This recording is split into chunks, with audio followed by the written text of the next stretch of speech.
Bem-vindos a mais um mundo da gestão na lata.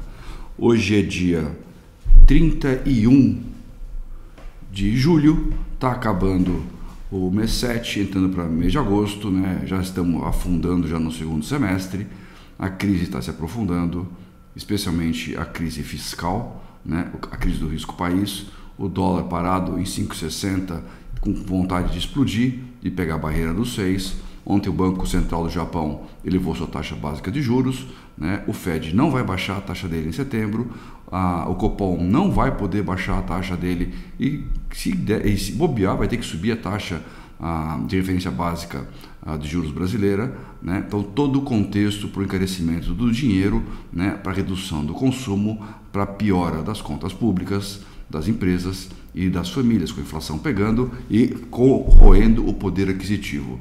As empresas em RJ com a tendência de no histórico de recorde de empresas, superando 2016, com 1.863 casos, né? Eu acho que a gente vai passar 2.000 casos fácil esse ano. As pessoas comparam o número de RJs contra o número de RJs. O que elas não percebem é que esse ano está com muito mais empresa grande e média do que no passado, que eram micro e pequenas empresas, né? Então a massa de dinheiro de inadimplência no mercado está gigantesca, o que faz com que o mercado financeiro de oferta de crédito se feche em copa, suba as condições de empréstimo, de garantia, de aval, etc. A taxa, o custo do dinheiro sobe também e a oferta, o limite, reduz muito. Quem estava com asfixia de caixa morre sufocado, como se fosse no Covid-19, sem tubo de oxigênio. E as pessoas não entendem. E vocês estão vendo, né, a gente postando já, estamos na reta final, hoje estamos fazendo o pagamento da penúltima parcela da classe trabalhista da RJ da Rotave, viu, Rima? Não conseguiram matar a gente no ninho, agora a gente vai voltar para pegar vocês. E no mês que vem a gente paga a última, eu vou fazer questão de postar o recibo, né, o comprovante de pagamento dessa parcela, para vocês verem o que nós estamos fazendo. Não são valores nada insignificantes, né? Nós estamos fazendo isso com geração de caixa operacional, porque a gente não tem bancabilidade, uma empresa RJ não tem acesso ao mercado financeiro. Ou você aprende a gerar resultado operacional do seu próprio business, e precisa fazer um monte de coisa, ou você não sai do lugar. E muitos de vocês devem estar perguntando, mas o que foi que vocês fizeram para conseguir sair dessa RJ, para conseguir fazer essa virada na Rotave, em outros casos de vocês? Eu estava pensando ontem comigo para falar para vocês, às vezes é muito mais das coisas que você não fez do que das coisas que você fez. Evidentemente tem coisas que você fez sim, mas são as decisões que você tomou como não deixou avançar, é que são muitas vezes fazem seu sucesso. Eu não posso esquecer que em 2022 foi talvez o nosso melhor ano, esses 5 anos de Rotave, né? Fizemos muito dinheiro, foi um ano extremamente favorável de resultado financeiro e operacional para a gente. E ao longo do ano, evidentemente, você fazendo um resultado, gerando um monte de caixa, um monte de lucro, né? Você começa a ficar com vontade do quê? Fazer investimento, todo mundo, né? Vamos expandir, vamos crescer, etc. E nós temos 3 autofornos gigantescos parados, né? Cada um deles exigindo um investimento da ordem de grandeza de 50 milhões de reais cada um para reativar e podendo gerar 500 milhões de reais de faturamento com uma margem belíssima embaixo, né? Então fica todo mundo excitado para retomar investimento. E nós fizemos um business plan, realmente dava um resultado maravilhoso, né? A planilha água sobre parede. E todo mundo falou, então vamos tentar buscar financiamento, vamos tentar fazer coisa, né? A gente estava gerando caixa, né? Vamos tentar fazer com o nosso fluxo de caixa próprio. E resumindo para vocês, no final estava todo mundo, deputado, senador, prefeito, né, sócios, associados, acionista, né, um monte de gente favorável a gente começar o projeto do Forno 3, que a gente chama assim, né? E eu falava assim, tem uma coisa estranha. Esse narizinho cheiro de coisa estranha. Não é possível, né? Por mais que eu faça cenários otimistas, médio, pessimista, e até no pessimista ele passe longe, né? Está dando esse resultado todo, e eu estou sentindo que a coisa não vai ser isso. E eu proibi o projeto. Ouvi um monte de gente, né? Um monte de gente. Passado 2 anos, a gente atualizou as premissas do business plan com os dados atuais, e a gente verificou se a gente tivesse partido o plano naquele momento, em 2022, né, com as premissas pessimistas de uma planilha, a gente teria feito mais de 70 milhões de prejuízo. A gente tinha quebrado a Rotave, a gente não tinha nem saído da RJ. Então a decisão de fazer ou não foi um dos pontos cruciais para a gente estar vivo hoje aqui. Como é importante você saber falar não. Mesmo muitas vezes uma planilha ou um PowerPoint te falando faça, não se esqueça que é muito fácil, né? As premissas são dadas com hipóteses do passado, dados do passado. Vai acontecer um monte de coisa no futuro que você não sabe e os preços despencaram, né? O nosso competidor principal, a Rima, começou a queimar preço para tentar fez uma guerra de preço com a gente, para tentar matar a gente no ninho. Eles acabaram se matando, né? Estão passando por sérias dificuldades financeiras e não conseguiram matar a gente e não entendem por quê. E a gente conseguiu ir embora. Então você tem que tomar muito cuidado que as premissas futuras não estão colocadas no melhor business plan que você faça e é elas que vão te pegar, né? Outra coisa também, ao longo desse processo, a gente precisava trocar o nosso transformador, né? É um investimento muito grande dentro do montante total, e a gente identificou um fornecedor que tinha um transformador pronto, né, em estoque, é uma coisa extremamente rara, que a gente precisava, e ele podia fazer um aluguel de R$100 mil por mês para a gente depois negociar muito bem, para a gente ficar com o transformador lá com a gente, né, pagando o aluguel até da partida do forno 3, é uma reserva já no lugar, né? Eu também tive uma pressão desgraçada, muito pior que o plano, porque era muito mais fácil, é só alugar um transformador, só R$100 mil por mês, né?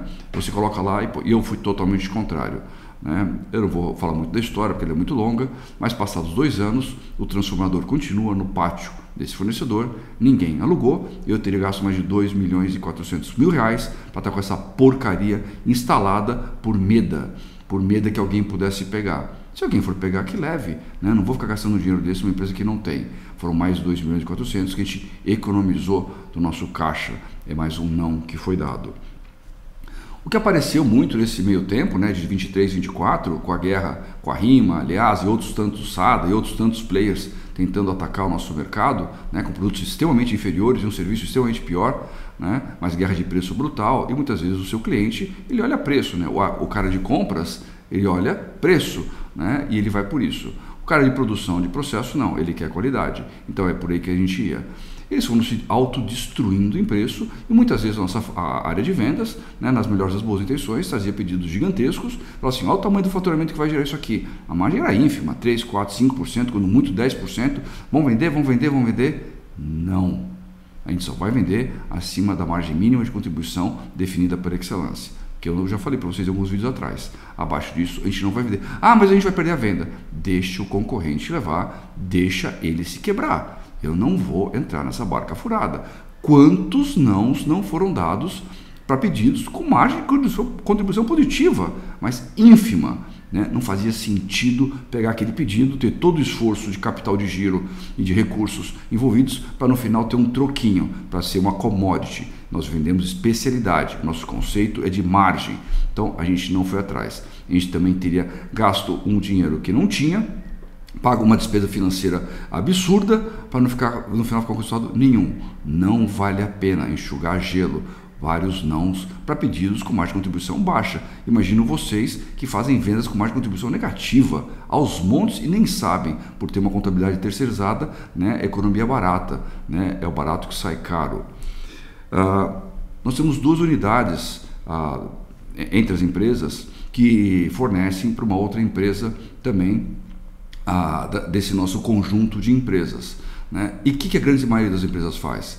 Elas fazem a venda, né, o preço de transferência, a preço subsidiado, né, para pagar menos imposto, para diversas coisas, né, para fazer resultado em um lugar e não no outro, né, e com isso ajuda um negócio a se erguer e não percebe que ao mesmo tempo afunda outros negócios. Aqui na Excelance não.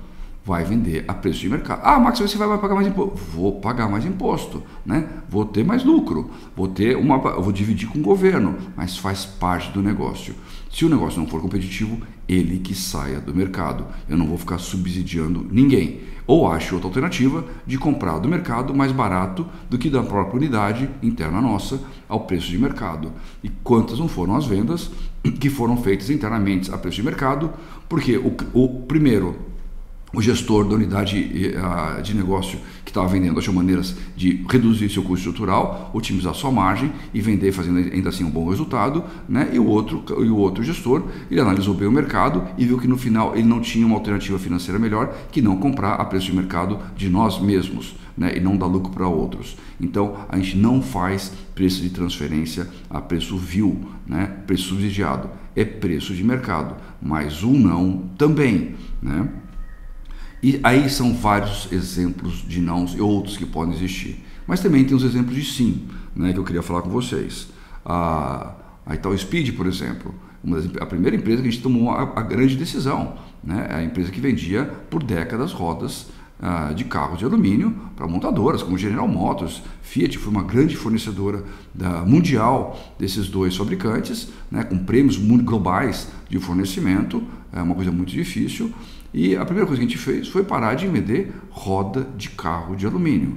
Começamos a fazer roda de caminhão de alumínio, mudamos o produto, né, não para roda de carro. Outro não para venda para OEM, né, para os fabricantes. Nós começamos a vender no aftermarket. Também começamos a mudar o mercado porque a gente ia atrás de margem, poder de barganha. Foram alguns nãos que a gente teve para que tivesse um sim, um posicionamento estratégico diferenciado, extremamente importante, e que a maioria das empresas tem medo de mexer em produto, mercado e cliente. Vocês se cagam de medo, né? Vocês querem continuar onde vocês estão, no status quo da merda, da cova. Vocês não têm coragem, vocês não têm capacidade, vocês não têm habilidade, vocês não têm planejamento estratégico, vocês não têm execução, né? Vocês não têm time, então vocês não fazem, e por isso que vocês não saem do lugar. Principalmente vocês não têm coragem e capacidade, né? Outros dois ativos que estavam no grupo, um deles ativo, operacional, faturando aproximadamente R$2 milhões por mês. Hoje em dia nós conseguimos negociar com o acionista a duras penas a venda desse ativo para nossa mão, né? Em pouco mais de 6, 7 meses, esse ativo estava faturando R$7 milhões e saiu de uma margem de contribuição de 28%, e hoje em dia está batendo 40% de margem de contribuição. Né? Conseguimos gerar um banco internamente que ajudou a gente na geração de caixa. Uma das maneiras pelas quais a gente conseguiu, né, ajudar na guerra de preços com a RIMA, que estava atacando a gente na Rotave, e a gente com o nosso banquinho interno fornecendo dinheiro. Outro ativo que estava parado no grupo, né, que também estava zero, foi uma startup. Ficamos 6 meses fazendo business plan. De novo, cuidado com o business plan, engana, ele aceita tudo, o resultado sempre que vai aparecer ali é muito melhor que a de verdade, sempre, né? Nunca vai acontecer o contrário. Então você tem que colocar um baita de um desconto no resultado, no tempo e no retorno, né? No investimento a mais, e ver se ainda assim vale a pena. Mas ainda assim era um belíssimo retorno. Implementamos o projeto no final do ano passado. Já estamos há 6, 7 meses atuando nesse projeto. Hoje em dia ele já gera um faturamento expressivo, com uma das mais contribuições mais bonitas de todos os resultados que a gente tem. Temos outro banquinho dentro de nós, né? Então conseguimos achar maneiras de gerar fluxo de caixa operacional dentro do grupo de empresas para fazer o resultado, o caixa comum, avançar. E por isso que os outros players, atacando a gente de toda maneira, não entendiam como é que a gente continuava existindo. Que a gente sabia como gerar caixa, não apenas do negócio, mas dos outros negócios coligados, e fazer uma gestão de caixa única. Então é uma maneira, você vai anotando mútuo para cá, mútuo para lá, você faz toda a parte contábil, para que depois no futuro você repague e fique todo mundo ok. Mas nesse momento de guerra é assim que você gerencia. Então 2 ativos que ou não davam resultado, ou davam um resultado muito pequeno, nas mãos corretas e da maneira correta, hoje em dia são 2 ótimos geradores de caixa e de resultado para a empresa, né?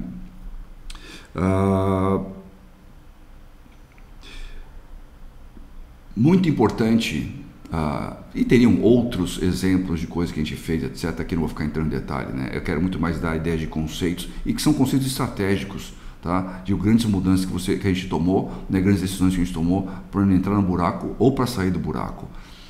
Mas por último, e não por último, a coisa mais importante é time, é gente, né? É uma coisa que a gente fez ao longo de todo esse tempo, e sempre fez, eu ao longo dos meus 35 anos, por isso meu apelido de Highlander, né? Eu quero me cercar de gente boa. E não é fácil você ficar procurando e mantendo gente boa, né? Primeiro que não é fácil você achar, dentro e fora. Depois que não é fácil você, é um exercício de investimento, de liderança, de você capacitar, de você dar oportunidade, de você dar desafio, né? O cara é bom, taca ele numa posição maior, dá o devido ajuda para ele, faz ele voar, eles conseguem, né? Dá orientação, passa experiência, né? Dá motivação, dá reconhecimento, né? Faz as outras pessoas perceberem também que quem entregar resultado, quem performar, quem tiver meritocracia vai crescer. E manda os vagabundos para a rua. Faz o sistema perceber que vagabundo vai para a concorrência e que gente boa vai crescer. Até porque você faz o sistema crescer e você começa a roubar gente dos outros lugares. Que pessoa que é boa quer trabalhar com águia, né? Então isso é muito importante. A gente fez o nosso sistema meritocrático de liderança inspiradora entrar. Hoje em dia nós temos diversas águiazinhas plantadas nos mais diferentes projetos que nós temos, lideranças inspiradoras que estão surgindo, e é muito importante, porque no final do dia, a gente aqui em cima pode tomar diversas decisões, mas quem vai executar são eles. E se esse pessoal não estiver motivado, não for bom e não souber o que eles têm que fazer, né, e eles que vão fazer, a coisa não acontece. Então, quantas não são as pessoas que estão aí no dia a dia, eu brinco, né, no chão da fábrica, no chão da floresta, no chão dos seus devidos lugares, executando uma coisa que a gente teve uma ideia aqui, mas que sem vocês a coisa jamais sairia. Então nunca se esqueça, pessoas, né, e pessoas dentro do sistema meritocrático, de alto desempenho. Isso é fundamental. Pague muito bem para poucos, ao invés de pagar muito mal para muitos. O resultado é totalmente diferente. Eu espero, com essas poucas dicas do que fazer ou do que não fazer, com mentalidade e pensamento estratégico, sempre pensando agregação de valor, margem, geração de fluxo de caixa e lucro. Eu não falei uma vez de faturamento e de EBITDA, ainda mais como sendo algo que eu busco de jeito nenhum, né? Não estou nem preocupado com isso. Eu espero estar ajudando vocês a entender um pouquinho mais como tocar o negócio de vocês no dia a dia e de como ter ideias, né, para mudar o norte do barco de vocês. Vai precisar de experiência, vai precisar ser com a gente boa, vai precisar ter coragem para fazer o que tem que ser feito, que não são mudanças pequenas. O Ensino fala por aqui, a águia só voa com águia.